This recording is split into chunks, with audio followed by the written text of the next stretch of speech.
वालेकुम dear students. आज हम लोग chemistry first year new syllabus के अकॉर्डिंग चैप्टर नंबर 1 का टॉपिक 1.9 जिसका टाइटल है trends in bonding in oxides and chlorides of period number 3। Period number 3 के अंदर जो ऑक्साइड्स और क्लोराइड्स हैं इनका बॉन्डिंग का ट्रेंड डिस्कस करेंगे। इस लेक्चर में हम लोग ऑक्साइड्स के पोर्शन को कवर करेंगे एंड नेक्स्ट लेक्चर में इंशाल्लाह ताला क्लोराइड्स के पोर्शन को कवर करेंगे। तो चलिए स्टार्ट करते हैं। फर्स्ट ऑफ ऑल ऑक्साइड्स का कॉन्सेप्ट सीख लें कि ऑक्साइड्स क्या चीज़ें हैं। ऑक्साइड्स बेसिकली ऑक्सीजन के बाइनरी कंपाउंड्स हैं। बाइनरी कंपाउंड्स ऐसे कंपाउंड्स जिनके अंदर दो एलिमेंट्स मौजूद होंगे और ऑक्सीजन के बाइनरी कंपाउंड्स हैं तो मेन उन दो एलिमेंट में से एक एलिमेंट ऑक्सीजन और दूसरा एलिमेंट कोई मेटल या कोई नॉन मेटल होगी। तो ये एक ऑक्साइड की एग्जांपल है जिसके अंदर दो एलिमेंट्स मौजूद हैं, तो ये एक बाइनरी कंपाउंड हुआ जिसमें से एक ऑक्सीजन और दूसरा कोई अदर एलिमेंट हो सकता है। यहाँ पर कोई मेटल या नॉन मेटल मौजूद हो सकती है। Concept of oxides, they are binary compounds of oxygen. Oxygen reacts with other elements to make oxides. ऑक्सीजन दूसरे एलिमेंट्स के साथ रिएक्शन शो करती है और हमारे पास ऑक्साइड्स बनते हैं। लेट्स से कि ये मेटल सोडियम मेटल है ग्रुप नंबर 1 से, ऑक्सीजन ने इस सोडियम मेटल के साथ रिएक्शन शो किया और हमारे पास सोडियम ऑक्साइड बन गया। सोडियम ऑक्साइड बन गया, ये कैसे ऑक्साइड है इसको वेरीफाई कर लें। इसके अंदर दो एलिमेंट्स हैं। ये डियर स्टूडेंट्स दो एलिमेंट्स हैं, आप इसके दो एटम को देखकर कंफ्यूज नहीं होंगे। ये बेसिकली दो एलिमेंट्स हैं, सोडियम एलिमेंट और ऑक्सीजन एलिमेंट। तो ये दो एलिमेंट्स हैं तो ये बाइनरी कंपाउंड हुआ। इसमें से एक ऑक्सीजन मेटल है हमारे पास मौजूद, तो ये सोडियम ऑक्साइड का फॉर्मूला बन गया डियर स्टूडेंट्स। यहाँ तक आपने सीख लिया ऑक्साइड जैसे कंपाउंड हैं जो कि बाइनरी कंपाउंड ऑफ ऑक्सीजन है। अब ग्रुप नंबर 1, 2 और 3 इनके ऑक्साइड्स की बात कर ली जाए। ग्रुप नंबर 1, 2 और 3 के अंदर कौन कौन से एलिमेंट्स हैं इनको जरा देखने दिए स्टूडेंट्स। तो ग्रुप नंबर 1 के अंदर हाइड्रोजन से लेकर फ्रांसियम तक, ग्रुप नंबर 2 में बेरिलियम से लेकर रेडॉन तक, ग्रुप नंबर 3A यहाँ पर ये 13 जो ग्रुप है इसको हम लोग 3A ग्रुप का नाम देते हैं। इसके अंदर बेरिलियम से लेकर बाकी सारे दीगर एलिमेंट मौजूद है यहाँ तक। तो ये डियर स्टूडेंट्स ये वाले एलिमेंट्स जब ऑक्सीजन के साथ रिएक्शन शो करें तो इनको कहेंगे कि ये ऑक्साइड्स बन गए हैं ग्रुप नंबर 1, 2 और 3 के। तो इनकी प्रॉपर्टीज डिस्कस कर लें। ग्रुप नंबर 1, 2 और 3 ये जब ऑक्सीजन के साथ रिएक्शन शो करें और इनके ऑक्साइड्स बने तो उन ऑक्साइड्स की प्रॉपर्टीज क्या क्या होंगी। तो फर्स्ट ऑफ ऑल वो जो ऑक्साइड्स बनेंगे they have more ionic character. उनका आयोनिक कैरेक्टर ज्यादा होगा डियर स्टूडेंट्स। उनके अंदर आयोनिक बॉन्ड्स मौजूद होंगे तो उनका आयोनिक कैरेक्टर ज्यादा होगा। They exist as giant, giant means huge, massive, large ionic lattices. Ionic lattices basically क्या होती हैं कि छोटे छोटे यूनिट सेल्स वो आपस में मिलते चले जाते हैं और हमारे पास एक लार्जर एक सिमेट्री बन जाती है, एक पैटर्न बन जाता है उन यूनिट सेल्स का। उसको हम लोग आयोनिक लैटिस या क्रिस्टल लैटिस कहते हैं। अगेन यूनिट सेल्स मिलते चले जाते हैं। ये एक डियर स्टूडेंट्स यूनिट सेल है, ये आपस में मिलते चले जाते हैं इलेक्ट्रोस्टैटिक फोर्सेस ऑफ अट्रैक्शन की वजह से और हमारे पास एक जायंट आयोनिक लैटिस या क्रिस्टल लैटिस बन जाती है। They have strong electrostatic force between oppositely charged ions. Oppositely charge ions positive और नेगेटिव आयंस होते हैं, उनके दरमियान इलेक्ट्रोस्टैटिक फोर्स स्ट्रॉन्ग होती है डियर स्टूडेंट्स। तो इन ऑक्साइड्स की प्रॉपर्टीज के इनका आयोनिक कैरेक्टर ज्यादा होता है। They have giant ionic lattices and have strong electrostatic forces. अब ये ऑक्साइड्स थे ग्रुप नंबर 1, 2 और 3 के। ग्रुप नंबर 1, 2 और 3 के ऑक्साइड्स की प्रॉपर्टीज डिस्कस की। अब ग्रुप नंबर 4, 5, 6 और 7A इनके ऑक्साइड्स जो हैं उनकी प्रॉपर्टीज डिस्कस कर लेते हैं। आप लोग जानते हैं ग्रुप नंबर 1A, 2A और यहाँ से बाकी 3A, 4A, 5A and up to 8A groups हैं और दरमियान में B ग्रुप्स हमारे पास मौजूद होते हैं। तो ये जो कैरेक्टरिस्टिक हम डिस्कस कर रहे हैं ये A ग्रुप्स के लिए हैं। Group number 4A, 5A, 6A और 7A की बात की जाए तो इनके अंदर एलिमेंट्स ये आप लोग देख पा रहे हैं, carbon, silicon, germanium and so on, ये मौजूद हैं एलिमेंट्स यहाँ पर। अब यहाँ पर हम लोग फॉस्फोरस और सल्फर की एग्जांपल को डिस्कस करेंगे डियर स्टूडेंट्स। लेट्स से कि ये ऑक्साइड्स हैं हमारे पास फॉस्फोरस और सल्फर के। इसको फॉस्फोरस पेंटाऑक्साइड का नाम देते हैं और इसको सल्फर डाइऑक्साइड का नाम देते हैं। ये ऑक्साइड्स हैं या नहीं इसको प्रूव करने के लिए आपको तरीका सिखा दिया कि इसके अंदर दो एलिमेंट्स होने चाहिए, एक ऑक्सीजन हो, दूसरा कोई मेटल या कोई नॉन मेटल हो। तो ये फॉस्फोरस ये नॉन मेटल है तो ये हमारे पास ऑक्साइड होगा।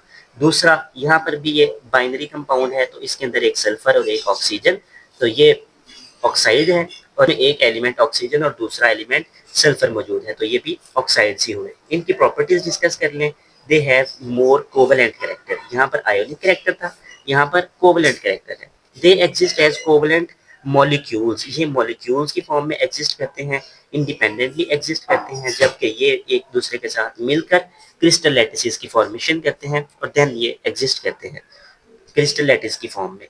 तीसरा पॉइंट यहाँ पर कि they have week intermolecular forces. Intermolecular forces mean कि एक मॉलिक्यूल और दूसरे मॉलिक्यूल के दरमियान जो इंटरमोलिक्यूलर फोर्स है वो इन ऑक्साइड्स के अंदर बहुत वीक होती है। तो ये प्रॉपर्टीज थी ऑक्साइड्स ऑफ ग्रुप नंबर 1, 2, 3 और oxides of group number 4, 5, 6 and 7। Next discuss कर लेते हैं टाइप्स ऑफ ऑक्साइड्स। ऑक्साइड्स की टाइप्स की बात की जाए तो ऑक्साइड्स बेसिकली 4 टाइप्स के होते हैं। First of all neutral oxides, acidic oxides, basic oxides and amphoteric oxides. Neutral oxides को आपकी बुक में डिस्कस नहीं किया गया, just basic oxide, acidic oxide और एम्फोटेरिक ऑक्साइड को डिस्कस किया गया है। इनको वन बाय वन डिस्कस करते हैं। बेसिक ऑक्साइड को स्टार्ट करते हैं तो ये ऐसे ऑक्साइड्स हैं, ये ऐसे कंपाउंड्स हैं, बाइनरी कंपाउंड ऑफ ऑक्सीजन हैं, जो कि जब वाटर के साथ रिएक्शन शो करें तो हमारे पास बेसिस प्रोड्यूस होती हैं। इनकी फॉर्मेशन कैसे है ये देखें dear students, how basic oxides are formed. ये एक्स्ट्रा पॉइंट है आपकी बुक में, इसको डिस्कस नहीं किया गया, लेकिन आपके कॉन्सेप्ट की क्लैरिटी के लिए, आपकी अंडरस्टैंडिंग के लिए, आपके नॉलेज के लिए आपको ये बातें पता होनी चाहिए। तो देखिए डियर स्टूडेंट्स, जब भी कभी मेटल्स ऑक्सीजन के साथ रिएक्शन करें तो हमेशा बेसिक ऑक्साइड प्रोड्यूस होते हैं। अगेन, जब भी मेटल्स ऑक्सीजन के साथ रिएक्शन शो करें तो बेसिक ऑक्साइड्स प्रोड्यूस होते हैं। इसकी एग्जांपल क्या है जी, प्रूव करें इसे। आप लोग जानते हैं सोडियम और मैग्नीशियम। सोडियम ग्रुप नंबर 1 से बिलोंग करता है, अल्कली मेटल है। मैग्नीशियम ग्रुप नंबर 2 से बिलोंग करता है, एल्केलाइन अर्थ मेटल है। तो ये दोनों मेटल्स हो गई और यहाँ पर साथ इनका रिएक्शन शो करेंगे ऑक्सीजन के साथ। सोडियम का ऑक्सीजन के साथ रिएक्शन करवाएं तो सोडियम ऑक्साइड बन गया हमारे पास। मैग्नीशियम का ऑक्सीजन के साथ रिएक्शन करवाएं तो मैग्नीशियम ऑक्साइड बन गया हमारे पास। अब इन सोडियम ऑक्साइड और मैग्नीशियम ऑक्साइड ये बेसिक हैं या बेसिक नहीं है, इनको चेक करेंगे, इनका वाटर के साथ रिएक्शन करवा देंगे। तो करवाएं जी इनका वाटर के साथ reaction, sodium oxide plus water, magnesium oxide plus water. इनका रिएक्शन करवाया तो सोडियम ऑक्साइड और वाटर के रिएक्शन से सोडियम हाइड्रोक्साइड बन गया। सोडियम हाइड्रोक्साइड को आप लोग जानते हैं डियर स्टूडेंट्स, ये एक बहुत इंपॉर्टेंट, बहुत स्ट्रॉन्ग बेस है केमिस्ट्री के अंदर, इसको एज ए बेस यूज किया जाता है। मैग्नीशियम ऑक्साइड का वाटर के साथ रिएक्शन करवाया तो मैग्नीशियम हाइड्रोक्साइड बन गया, ये भी एक स्ट्रॉन्ग बेस है डियर स्टूडेंट्स। तो आप लोगों ने देखा कि ये वाले ऑक्साइड्स ये जब वाटर के साथ रिएक्शन करें तो बेस प्रोड्यूस होती है, इसलिए इन ऑक्साइड्स को बेसिक ऑक्साइड्स का नाम दिया जाए। These oxides are called basic because they react with water to make bases. Water के साथ रिएक्शन करती हैं और बेसिस की प्रोडक्शन करवाती हैं। तो इस वजह से ये जो हमारे पास ऑक्साइड्स हैं इनको हम लोग बेसिक ऑक्साइड्स का नाम देते हैं। ये आपके पास रिप्रेजेंटेशन मैंने कर दी कि ये सोडियम और मैग्नीशियम की बात करने जा रहे हैं हम, तो ये ग्रुप नंबर 1 और ग्रुप नंबर 2 से बिलोंग करती हैं। तो यहाँ तक हम लोगों ने डिस्कस किए basic oxides. First of all हमने उनकी डेफिनेशन देखी, उनकी फॉर्मेशन देखी एंड उनकी रीजन देखी कि इनको बेसिक ऑक्साइड क्यों कहा जाता है। क्यों कहा जाता है कि ये वाटर के साथ रिएक्शन शो करती हैं और बेसिस की प्रोडक्शन होती है। तो चूंकि बेस को ये प्रोड्यूस करवाती हैं तो इन ऑक्साइड्स को बेसिक ऑक्साइड्स का नाम दिया जाता है। नेक्स्ट हम लोग डिस्कस करने जा रहे हैं एसिडिक ऑक्साइड्स। इनकी डेफिनेशन देख लें डियर स्टूडेंट्स, तो oxides which react with water to make acids are called acidic oxides. ऐसे ऑक्साइड्स, ऐसे बाइनरी कंपाउंड ऑफ ऑक्सीजन जो कि वाटर के साथ रिएक्शन शो करें और एसिड्स की फॉर्मेशन हो तो उन ऑक्साइड्स को एसिडिक ऑक्साइड्स का नाम देंगे। तो acidic oxides when react with water they produce acids. इनकी फॉर्मेशन की बात की जाए तो बेसिक ऑक्साइड्स के केस में हमने देखा कि मेटल्स ऑक्सीजन के साथ रिएक्ट करती थी और बेसिक ऑक्साइड्स बनते थे, लेकिन यहाँ पर नॉन मेटल्स ऑक्सीजन के साथ रिएक्शन करेंगी और हमारे पास एसिडिक ऑक्साइड्स बनेंगे। इनकी फॉर्मेशन की बात की जाए तो नॉन मेटल्स प्लस ऑक्सीजन इनका रिएक्शन करवाएं तो एसिडिक ऑक्साइड्स बनते हैं। दो नॉन मेटल्स को डिस्कस करेंगे हम यहाँ पर डियर स्टूडेंट्स। अगेन मैं आपको शो करवा देता हूँ, ग्रुप नंबर 5A और ग्रुप नंबर 6A, फॉस्फोरस और सल्फर, ये दोनों नॉन मेटल्स हैं, इनका ऑक्सीजन के साथ रिएक्शन करवाएंगे आप। फॉस्फोरस, इसका 5 मोल्स ऑफ ऑक्सीजन के साथ रिएक्शन करवाया हम लोगों ने तो अबंडेंट सप्लाई ऑफ ऑक्सीजन की मौजूदगी में फॉस्फोरस पेंटा ऑक्साइड बन गया, राइट। देन इसी फॉस्फोरस का हम लोगों ने लिमिटेड सप्लाई ऑफ ऑक्सीजन के साथ रिएक्शन शो करवाया तो हमारे पास फॉस्फोरस ट्राईऑक्साइड बन गया। यहाँ पर आप लोग उसके दो मॉलिक्यूल्स को देख रहे हैं डियर स्टूडेंट्स, ये उसका मोलेकुलर फार्मूला है, जबकि ये फॉस्फोरस ट्राईऑक्साइड का इंपेरिकल फार्मूला है।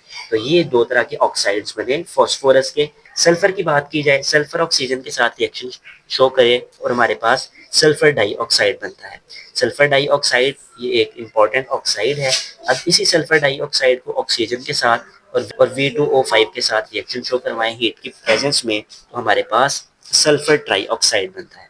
सल्फर ट्राईऑक्साइड और सल्फर डाइऑक्साइड ये सल्फर के दो ऑक्साइड्स हैं। यहाँ तक हम लोगों ने जस्ट डिस्कस किया इनकी फॉर्मेशन को। अब नेक्स्ट पॉइंट जो मेन पॉइंट आपकी बुक में है, ये डियर स्टूडेंट्स इनकी फॉर्मेशन ये आपकी बुक में नहीं दी गई, जस्ट आपकी कॉन्सेप्चुअल क्लैरिटी के लिए, आपकी नॉलेज के लिए आपको सिखाई गई हैं examples. Why are they called acidic, ये पॉइंट आपकी बुक में लिखा हुआ है।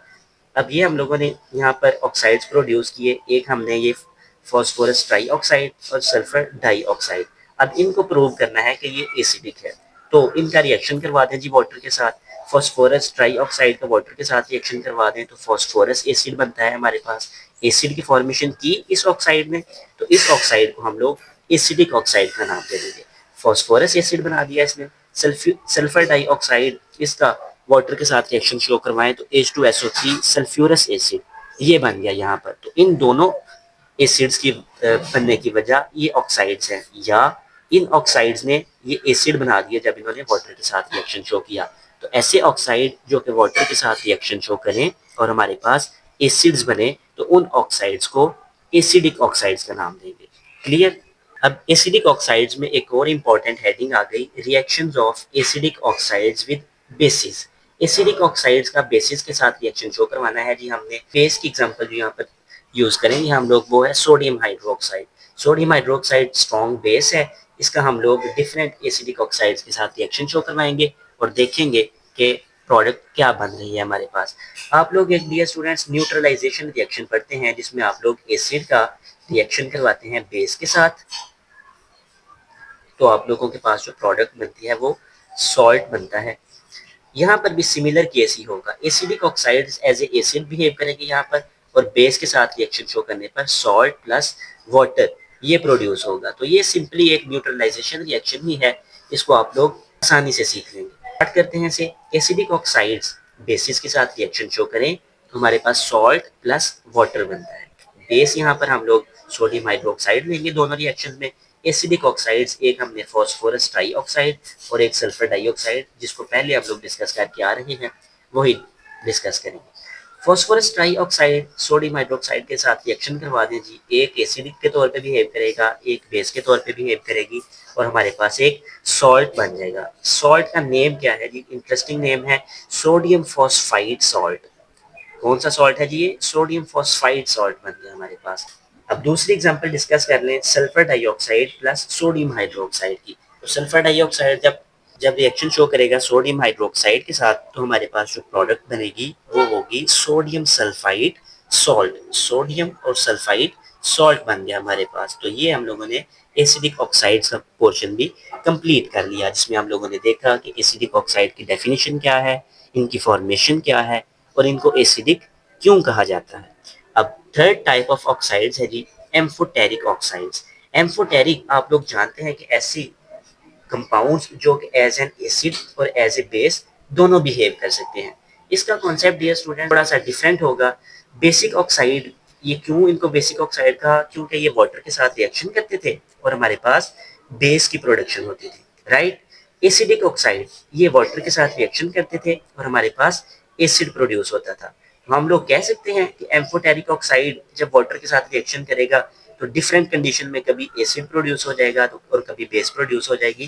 तो ऐसा पॉसिबल नहीं है डियर स्टूडेंट्स। ऐसा पॉसिबल क्यों नहीं है? एम्फोटेरिक ऑक्साइड्स जो होते हैं ये वाटर के साथ कोई भी रिएक्शन शो नहीं करते।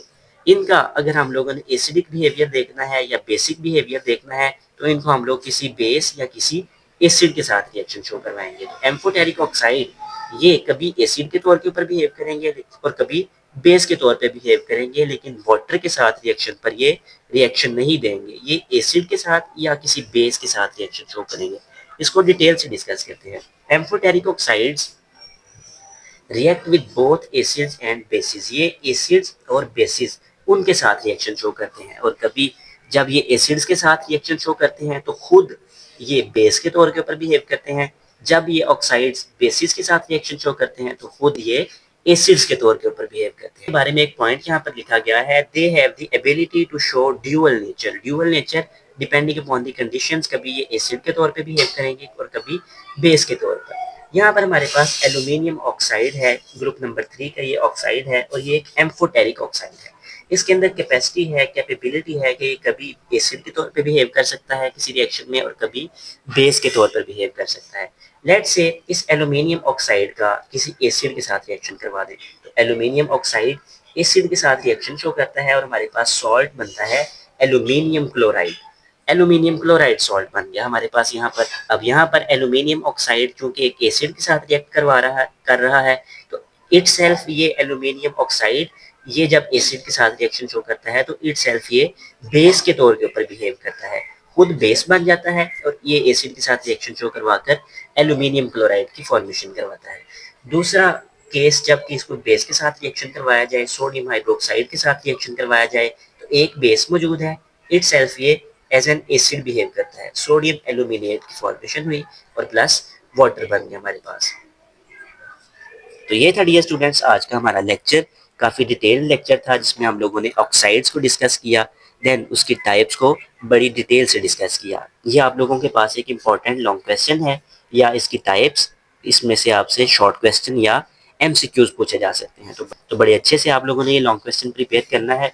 आई होप सो कि आपको सारे पॉइंट्स क्लियर हो गए होंगे। अगर आपका कोई क्वेश्चन है तो आप लोग कमेंट सेक्शन में पूछ सकते हैं।